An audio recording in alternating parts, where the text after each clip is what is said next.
Bienvenidos a Voto Informado, Elecciones 2017, Estado de México. Un proyecto de la UNAM y del Instituto Electoral del Estado de México. Y hoy tenemos el gusto de que nos acompañe el consejero electoral presidente, Pedro Zamudio Godínez. Muchísimas gracias por estar con nosotros, Pedro. Y empecemos con una pregunta personal. Háblanos de ti. Bien. Dinos cómo llegaste hasta acá. Gracias, Fernando. Fíjate que cuando lo platico es un poco como de rebote. Te explico, yo estudié psicología educativa. Pareciera que un psicólogo educativo no tiene mucho que hacer en estas lides y en estos asuntos, pero como psicólogo educativo, cuando estaba terminando la licenciatura, tuve la oportunidad de trabajar como capacitador del entonces IFE en Morelia. Y la verdad es que yo sostengo que quien entra en contacto con lo electoral solamente le pasan dos cosas. O le gusta mucho y ya quiere que empiece la próxima elección, o lo aborrece y no quiere volver a saber nada. Y a mí me pasó lo primero. Trabajé en el 94 como capacitador, me gustó mucho los procedimientos del IFE, todavía algunos incipientes, algunos todavía no tan definidos como los tienen o como los tenemos ahora, pero en el 94 tuve contacto con lo electoral como capacitador, en el 97 regresé allá mismo en Morelia como auxiliar de capacitación ahora del responsable a nivel estatal de la capacitación, y en el 99 ingresé a lo que se llamaba el Servicio Profesional Electoral. Del 99 hasta el 2008 trabajé en Michoacán como vocal del Registro Federal de Electores en el distrito de Zitácuaro, y en el 2008 concursé para ser vocal ejecutivo distrital y me tocó aquí, la ciudad de Toluca. De 2008, noviembre del 2008 hasta el 2014 estuve trabajando como vocal ejecutivo en la Junta 34 del IFE-INE, me tocó la última etapa del IFE y la primera etapa del INE, y cuando se dio el concurso para la integración de los soples, pues decidí participar, aprovechando que se abría una oportunidad en este caso, o en este momento me parecía a mí inédita, una opción que, digamos, con mi carrera, como yo la llevaba hasta ese punto, nunca de ninguna otra manera se podía haber dado, por cómo era que se integraban los órganos electorales antes de la reforma del 2014, y por eso decía un poco como de rebote, porque no era una intención, no era que desde niño yo dijera, quiero organizar elecciones, no, pues es algo que se fue dando de manera circunstancial, pero algo con lo que la verdad, dicen que es un proverbio chino, encuentra algo que te guste para que nunca tengas que trabajar, y yo creo que estoy en ese supuesto. Descubriste tu vocación. Sí, de rebote. Y, a ver, para nuestro auditorio, cuéntanos un poco del Instituto Electoral, cómo funciona, digamos. Es una institución en este sentido importante a nivel nacional, me parece a mí. Yo tengo el compromiso y tengo muy claro el compromiso que tiene el Instituto Electoral del Estado de México con el sistema electoral nacional. Fue creado hace 21 años y, a diferencia de otros institutos u órganos electorales que con la reforma electoral se disolvieron para dar paso a uno nuevo, en el caso del Instituto Electoral del Estado de México se mantuvo, así se sigue llamando.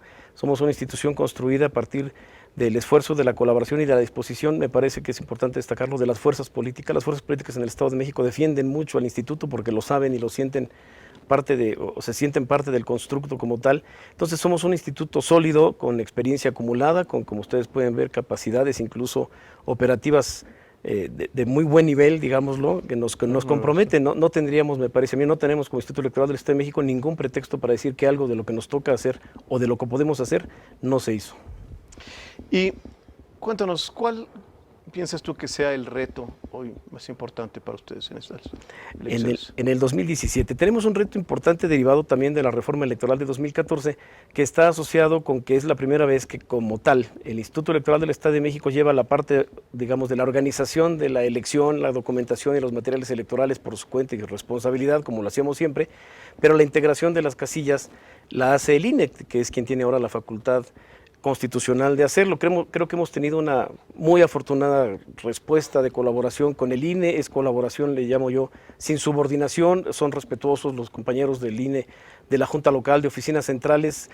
Quiero pensar que tienen también que conocen las capacidades operativas del Instituto Electoral del Estado de México, y hemos tenido una relación muy adecuada. Pero sí es un reto, lo implica, el poder dedicarnos a las cosas que ahora son nuestra responsabilidad exclusiva. Estamos en estas fechas, no sé cuándo se va a transmitir el programa, pero estamos en estas fechas entregando ya las boletas y las listas nominales a los consejos distritales. Tendremos que hacer un procedimiento específico, le llamamos acá de conteo, sellado y seccionado. Normalmente en una elección en México, las boletas se agrupan por sección electoral, o para cada casilla se cuentan y se sellan al reverso para darles un elemento más de garantía de seguridad y de que son las boletas adecuadas. En el Estado de México, además, le añadimos con un sello especial el número de la sección a la que corresponden, procurando, tratando de evitar en lo posible que las boletas puedan ser mal utilizadas incluso el día de la jornada electoral. Entonces, estos procedimientos operativos, llevarlos a cabo adecuadamente y en tiempo, me parece ahorita que son el principal reto del instituto. Para tener una idea de la magnitud, ¿cómo cuántas casillas?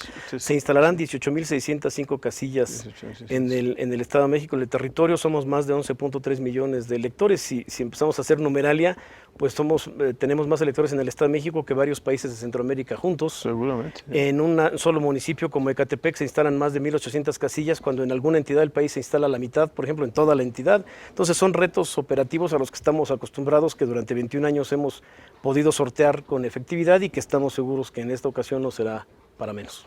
Que hay que decir que Ecatepec es creo que el municipio más poblado del país, ¿no? Esa es la condición que tiene. Es todo un reto, ¿no? Es casi un estado.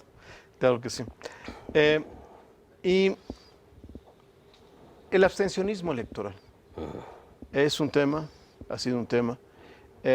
Tengo la impresión de que se espera un récord, ¿no? ¿Cómo está esto del abstencionismo? ¿Cómo lo están viendo? La elección de la gobernatura en el Estado de México tiene una condición, Fernando, que ustedes conocen, que es que va sola. No hay elección de presidente, no hay elección de ayuntamientos, no hay elección de ningún otro tipo. Solamente elegimos gobernador o gobernadora, en este caso en el Estado de México. Hay 3 candidatos y 3 candidatas. Y esta condición de que es una elección que no va asociada o que no lleva el arrastre de ninguna otra, le impone características especiales. En las últimas 2 elecciones de gobernador, la de 2005 y la de 2011, la participación ha sido inferior al 50%, es un asunto a destacar.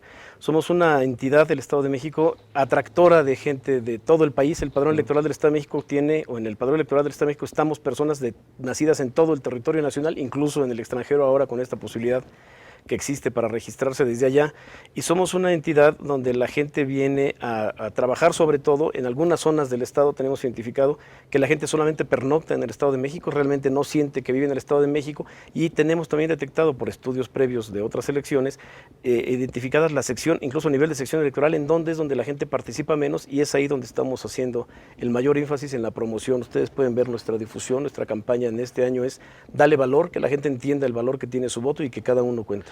¿Y los que participan menos son los municipios conurbados? Los que en realidad... Los municipios, las zonas dormitorio, estoy hablando de Tecámac, de justamente Ecatepec, en la zona del Valle de México es donde hay una menor participación. Incluso tenemos por los estudios y cómo se pueden hacer, identificados el género y el rango de edad. Para efectos prácticos, para informarlo a tu audiencia, los varones jóvenes en el Estado de México son quienes menos votan, o votamos, y entonces a quienes debemos y estamos buscando entusiasmar y proporcionarles información para que entiendan la importancia de su participación, que me parece a mí que no se agota con el voto, que yo creo que justo empieza con el voto y a partir de ahí con la exigencia. Es un a los tema, electos. ¿no? Ya se ha discutido mucho esto de que los jóvenes hoy están como desencantados un poco de la política, ¿no? Incluso en programas que hemos grabado, jóvenes que son activistas, que apoyan causas sociales, cuando uno les pregunta, y bueno, ¿qué con los partidos? No les interesa, ¿no? Es un fenómeno de desafección política que conocen los especialistas como tú, incluso en internacional. Tenemos el referente más cercano en Colombia. Los jóvenes fueron los que menos votaron a la hora del referéndum y las consecuencias que tuvo. En el Brexit, los jóvenes fueron los que menos votaron y permitieron que decidieran los mayores lo que realmente va a ser el futuro de los jóvenes, ¿no? Las consecuencias del Brexit, dicen los que saben, que se van a conocer en 20 o 30 años, cuando los que votaron por él ya no estén y los que no quisieron participar tengan que enfrentar esas consecuencias. Claro, es muy interesante lo que comentas, ciertamente. Y cuéntame de las candidaturas independientes, digamos. Este es todo un tema también muy controvertido, ¿no? Es uno de los retos de esta elección. Esta elección en particular de la gobernatura del Estado de México en 2017 tuvo 2 ingredientes adicionales que nunca había tenido. El de las candidaturas independientes y el del voto de los mexicanos en el extranjero, que si nos alcanza ahorita podríamos abundar un poquito al respecto. Particularmente con las candidaturas independientes, el tema en el Estado de México fue la magnitud otra vez del Estado. Para poder ser candidato independiente en cualquier elección en el país, particularmente en las locales, se debe cumplir con un porcentaje de apoyo ciudadano que está determinado por cada legislatura. En algunas es el 1%, en otras el 2%, en algunos municipios, dependiendo del tamaño del municipio, es la cantidad de apoyo que se debe recabar. En el Estado de México, quien quiera ser candidato independiente debe demostrar y demostrarnos que tiene por lo menos el 3% del apoyo de las personas que están en la lista nominal, en este caso del Estado. En el Estado de México este 3% se convierte en 328.740 apoyos. Y para la autoridad el reto fue verificar efectivamente que estos 328.740 apoyos de cada uno de los candidatos independientes se cumpliera para que se cumpliera el requisito. En el caso del Estado de México, en esta elección de 2017, hubo 15 personas que quisieron ser candidatos independientes. De las 15, a 10 les dimos el carácter de aspirante a candidato independiente, porque no puede nadie más decir yo quiero ser candidato independiente y empezar a juntar firmas, sino tiene que cumplir una serie de requisitos, de proporcionarnos información incluso de sus cuentas bancarias y de quién va a ser el responsable de manejar, porque los ingresos y los egresos de los candidatos independientes empiezan a ser fiscalizados desde la etapa del apoyo ciudadano. De esos 10, 8 solicitaron formalmente su postulación o el registro como candidatos independientes, 4 cumplieron aparentemente con el requisito mínimo de los 328.740 apoyos y fue a quienes se les tuvo que revisar. El Consejo General del Instituto había programado el procedimiento y sacamos la convocatoria en noviembre del año pasado, un mes antes de lo que debíamos o del plazo que nos daba la ley. Lo quisimos hacer con la suficiente antelación y diseñamos todo un procedimiento que iba a posibilitarnos el verificar los apoyos ciudadanos. Las cédulas deberían venir en el formato que nosotros aprobamos, la información debería venir capturada en una hoja de Excel para facilitar el cruce con los archivos o con las bases de datos del INE. Las cédulas deberían venir acompañadas de una copia de la credencial del elector. Teníamos una serie de procedimientos que nos garantizaban, según nosotros, la posibilidad de efectivamente cumplir con la identificación del cumplimiento de los requisitos de todos los que estuvieran interesados en tiempo y forma. Pero desde noviembre que sacamos la convocatoria hasta abril que dimos los eventuales registros, fueron pasando cosas, las personas interesadas se quejaron ante el tribunal o los tribunales de estos requisitos, en algún momento los reclamaron como requisitos excesivos y el Tribunal Electoral del Estado de México en particular fue eliminando algunas de estas previsiones que nosotros teníamos, entonces tuvimos que reajustar y hacer un ajuste en el procedimiento para la verificación de los apoyos ciudadanos. Tuvimos nada más 3 días para revisar más de 1 millón de firmas, quiero poner esto en antecedente, y no tuvimos la posibilidad de contrastarlas contra la credencial del elector porque fue uno de los requisitos que el tribunal omitió. Entonces, toda la operatividad de las candidaturas independientes en el Estado de México, al final el resultado fue que 2 personas a nuestro juicio obtuvieron la calidad de candidatos independientes. En el caso de uno de ellos, de Isidro Pastor Medrano, los partidos políticos impugnaron nuestro acuerdo con el que le dimos el registro sin esta verificación específica de requisitos. El tribunal le dio la razón a los partidos, nos ordenó y nos dio un plazo mucho más amplio, 12 días, para realizar todo un procedimiento de verificación específica, y de este procedimiento de verificación específica, la determinación que encontramos fue que no se cumplían con los requisitos, con la calidad con la que se necesitaba para que estuviéramos ciertos de que los apoyos ciudadanos habían sido los efectivos y la cantidad suficiente, y por ello es que solamente en la contienda hay una candidata independiente. Creo que todo el procedimiento nos deja enseñanzas a todos, a la autoridad electoral, a los propios interesados en ser candidato independiente, a las autoridades jurisdiccionales, y es un poco como se avanza en lo electoral en México, a partir de ir probando lo que se diseñó en la ley y de cómo pasa en la realidad. Vamos a un corte y volvemos. Gracias.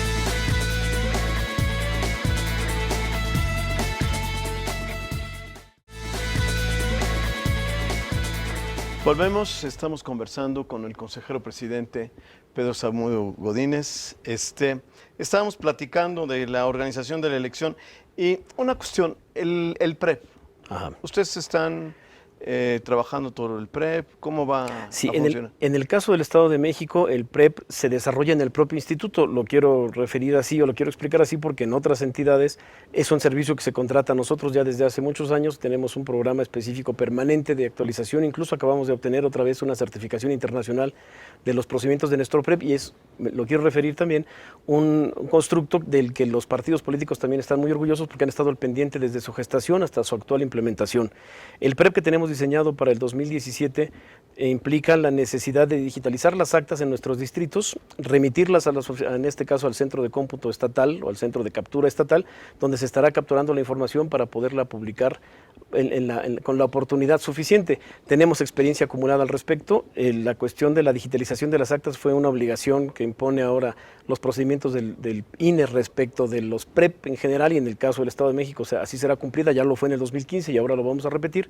Tenemos que que digitalizar las actas, entonces encontramos con una ventaja, en lugar de capturar y luego digitalizar, digitalizamos para capturar y entonces al momento que está la captura ya tenemos automáticamente las dos obligaciones cumplidas. Publicar el resultado acumulado en las bases de datos del PREP y las actas al mismo tiempo. Muy bien. ¿Y ya van a hacer conteo rápido? Así es, tenemos la obligación legal. Lo quiero referir así porque después de la experiencia de los compañeros que tuvieron elección de gobernador en 2016, particularmente en el caso de Veracruz, lo platicábamos con nuestros compañeros consejeros, esto fue en junio del 2016, la pertinencia de tener también nosotros un conteo rápido y de cómo lo íbamos a proponer, porque aquí nunca había habido conteo rápido en la elección de gobernador, pero el reglamento de elecciones del INE de septiembre nos quitó un poco el pendiente porque ya nos obliga a hacerlo, algo que queríamos hacer, ahora estamos obligados a hacerlo, se está trabajando desde el año pasado.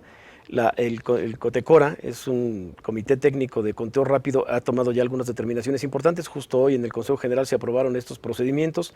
Vamos a tener una muestra de alrededor del 10% de las casillas, pensando que son 18.600 casillas, vamos a necesitar una muestra de 1.818 para poder tener resultados como los tiene estimados el COTECORA, que sean con dicen ellos, un alcance del mayor al 95%, que es el requisito que nos establece el código. Más o menos 90. Más o menos. Arriba, 95. Arriba del 95%, pero además con una precisión del 0.5%, porque estamos previendo, y ellos están siendo muy responsables al respecto, una elección competida, como nos dicen las encuestas que va a estar hasta el momento. Entonces, estamos diseñando los procedimientos específicos, vamos a necesitar y a contar con el apoyo del INE, son sus CAEs los que nos van a llamar desde las casillas muestra para informarnos sobre los resultados obtenidos en cada acta de escrutinio y cómputo. Esos resultados serán aquí compilados a partir de que se vayan recibiendo y alrededor de las 9 de la noche nuestro COTECORA va a empezar a definir si con esa muestra tiene o debe esperar otro momento para que la muestra se estabilice,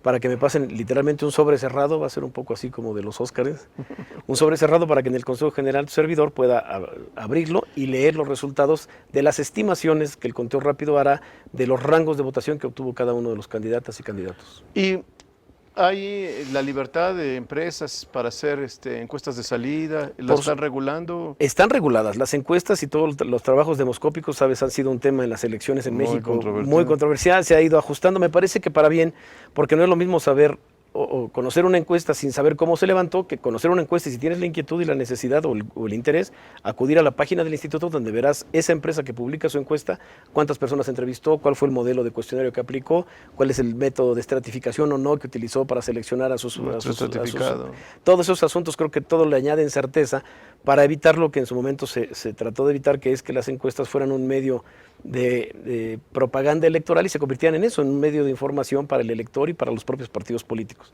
Entonces, las encuestas de salida están reguladas. Recordemos, durante el periodo de veda, una vez que terminen las campañas, no se van a poder publicar resultados de encuestas ni de otro tipo hasta que las casillas cierren, pero vamos a tener una ventaja, o el instituto tiene una ventaja respecto de las empresas que puedan estar haciendo encuestas de salida. Las encuestas de salida es preguntarle a la gente cuando termina de votar por quién votó y te podrá decir o no la verdad. Nosotros no vamos a preguntar, nosotros vamos a ir directo al acta. Y me dirías, bueno, también hay encuestas o conteos rápidos que puede hacer una empresa, pues cuando se espere a que pongan los carteles y tomen los resultados de ahí, sino más que para poner los resultados en los carteles, primero hay que tener el acta firmada. Entonces, por cuestión de minutos a lo mejor, pero solamente la autoridad va a tener la posibilidad de, con la oportunidad de vida, con un muestreo científico adecuadamente aplicado, poder ofrecer resultados de los rangos de votación. Bien importante, ni el PREP ni el conteo rápido sustituye a los resultados oficiales, pero a mí sí me parece importante que sea la autoridad en la propia noche de la elección la que salga y diga qué fue lo que pasó, incluyendo esto. Está tan cerrado que no hay manera de saber quién ganó y esperemos al miércoles. Mejor que lo diga la autoridad a que todo el mundo haya... Ese es un tema muy importante, porque fue en otras épocas tema de controversia, porque a veces, y creo que el público no entendía bien el significado del PREP y el significado de las encuesta de los conteos rápidos, ¿no? Sí, en la noche de la jornada estoy seguro que más de algún candidato va a salir a decir tengo datos suficientes para decir que gané o que ganamos, pero nada como que la autoridad,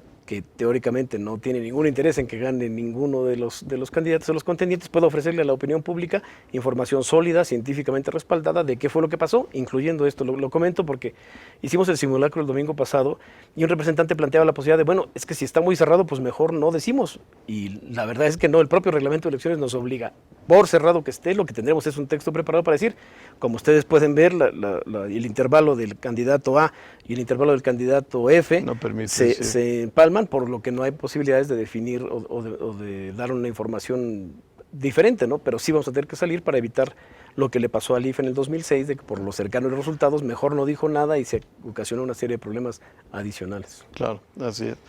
Bueno, y los recursos, ¿cómo se distribuyen los recursos oficiales para los partidos? Es un asunto importante. Fue un tema hace unas semanas, el monto de los topes de campaña en el Estado de México. Es un asunto interesante aclararlo y aprovechando este espacio con tu audiencia. Los topes de gastos de campaña del Estado de México están fijos por la ley. No los podemos estimar o calcular en el Consejo General, sino nos dicen es lo que resulta de multiplicar este factor por esta cantidad de población. Como somos muchos, siempre los topes son altos, pero la cantidad de recursos a gastar por los partidos políticos no hay manera de que los rebasen. Incluso hay el compromiso de todos los partidos firmado y tenemos documentación en este sentido nada más de como compromiso moral de no gastar más de la mitad del tope autorizado, porque ningún partido tiene asignados más de la mitad de los recursos del tope de 285 millones de pesos, ninguno. ¿Cómo se distribuyen entre los partidos? Pues hay reglas generales que se aplican en el Estado de México. Todos los partidos políticos, incluyendo los candidatos independientes, tienen derecho a financiamiento público y se les asigna un 70% en función de sus resultados anteriores y un 30% en función igualitaria. Esto es los montos destinados para recursos de campaña, incluso del funcionamiento de los partidos políticos en general, pero específicamente para las campañas, se distribuye el 70% en función de sus resultados y el 30% en función de su existencia, vaya, igualitariamente. Muy bien. Y el voto de los mexiquenses en el extranjero, eso va a ser una innovación, ¿no? Es una innovación. Ya lo está haciendo porque ahorita ya las boletas ya están en manos de prácticamente todos los 364 mexiquenses que se lograron inscribir. Quiero señalar esto de que se lograron inscribir porque fue un procedimiento novedoso. A partir del año pasado el INE pudo, lo tenía contemplado y lo pudo poner en marcha, pudo empezar a empadronar a la gente en el extranjero. Hasta antes del 2016, quien quería votar desde el extranjero, que ya lo hicieron en las elecciones presidenciales del 2006 y del 2012, lo hacía con la credencial que se había llevado, una credencial que eventualmente podía incluso no estar vigente para efectos de votar en el territorio nacional, pero como no había manera de que consiguieran allá su credencial, pues el IFE entonces les permitía votar con cualquier credencial que trajeran allá mientras demostraran que eran los tenedores o los titulares del derecho. Como el año pasado ya se actualizó que la gente pueda obtener su credencial en el extranjero, entonces esa opción de cualquier credencial se anuló y entonces solamente pueden votar del extranjero las credenciales que están vigentes. Muchos de nuestros connacionales, tú sabes, Fernando, están allá en condiciones de ilegalidad, con complicación. Entonces, si se fueron hace muchos años, seguramente la credencial que se llevaron no es vigente y eso les impidió inscribirse. Los que están allá y que tuvieron la oportunidad de registrar o solicitar una credencial nueva por el IFE, no todos solicitaron su inscripción al voto de los mexicanos en el extranjero. Tuvimos una respuesta muy limitada, 533 personas, de las cuales además una buena parte no lograron concretar los requisitos. Es importante esta garantía que tenemos todos de que quien vota desde el extranjero es efectivamente el titular del derecho, no alguien que tiene una copia de la credencial, no alguien que tiene los datos, sino quien tiene la titularidad del derecho, y esa depuración de los 533 que lo solicitaron quedó en 365 que efectivamente van a ejercer su voto. Ya recibieron su boleta, les mandamos un paquete electoral postal, se llama una boleta en blanco, información de los candidatos y un sobre para que nos devuelvan la boleta marcada.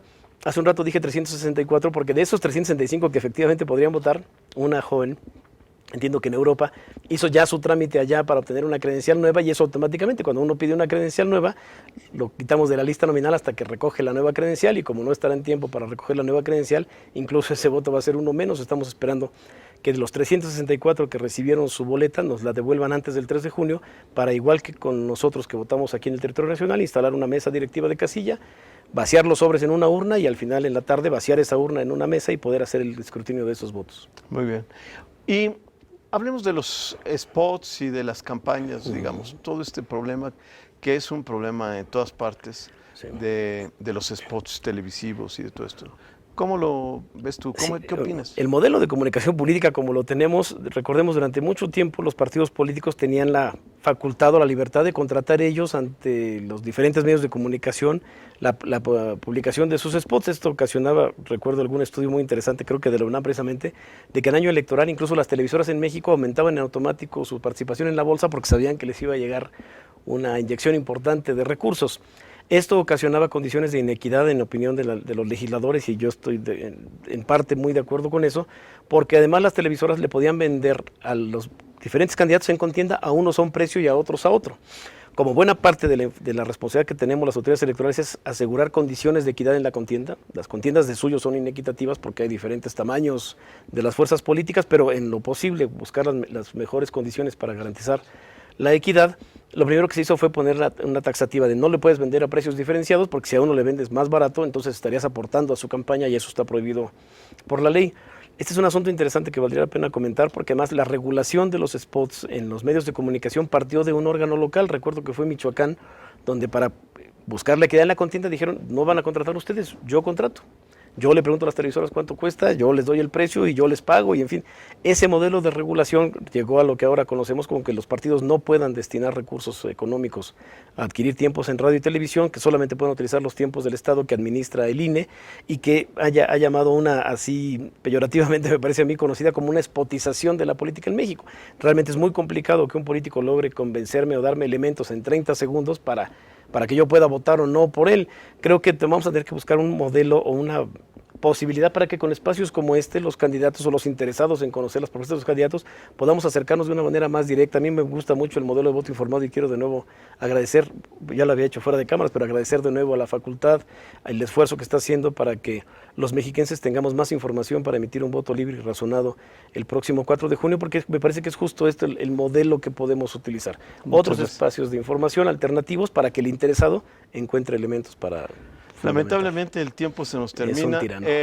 ¿Alguna cosa que quieras comentar para cerrar? Solo de nuevo agradecer el esfuerzo de todos ustedes, del equipo de los jóvenes entusiasmados, de las autoridades de la Universidad Nacional Autónoma de México, y pues invitarlos a todos ustedes a que nos ayuden a promover el voto. El próximo 4 de junio los mexiquenses tenemos una cita con las urnas y con el futuro del Estado, y es solamente nuestra participación la que va a permitir que esta experiencia sea positiva y redunde en algo bueno para nuestras vidas cotidianas. Muchas gracias, Pedro. Gracias, y ya Fernando. lo saben, vayan a votar, por favor.